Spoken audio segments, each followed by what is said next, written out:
आज लक्ष वेधून घेणाऱ्या 3 महत्त्वाच्या बातम्या आणि यामध्ये पहिली लक्ष वेधून घेणारी महत्त्वाची बातमी ती म्हणजे मुख्यमंत्र्यांच्या नाशिक दौऱ्यासंदर्भातली।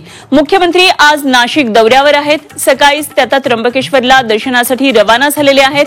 कुंभमेळा नियोजनासंदर्भात ते आज आढावा बैठक घेणार आहेत। त्यामुळे नाशिकमधल्या घडामोडींकडे आज आपलं विशेष लक्ष आहे। दुसरी महत्त्वाची लक्ष वेधून घेणारी बातमी ती म्हणजे बैठकांसंदर्भातली।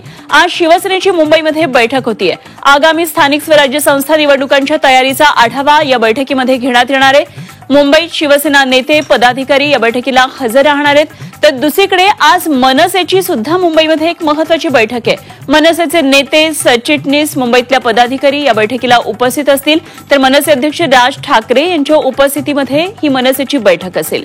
आणि तिसरी लक्ष वेधून घेणारी महत्त्वाची बातमी ती नागपूरमधून। नागपूर शहरातल्या संचारबंदीमध्ये शिथिलता आणण्यात आली आहे। 11 पैकी 7 भागातली संचारबंदी आता हटवण्यात आली आहे। 2 पोलीस स्टेशन हद्दीमध्ये संचारबंदी 3 तासांची सूट दिलेली आहे। नागपूर संचारबंदीचा मात्र व्यावसायिकांना मोठा फटका बसलाय।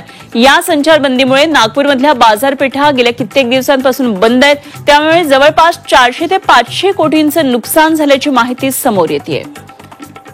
तेव्हा या 3 महत्त्वाच्या घडामोडींकडे आज आपलं विशेष लक्ष आहे। या संदर्भातलं सविस्तर विश्लेषण सविस्तर वृत्त आपण पाहणार आहोत आणि त्याचबरोबर आमच्या या रिपोर्टर्स बरोबर सुद्धा आपण या संदर्भातली चर्चा करणार आहोत।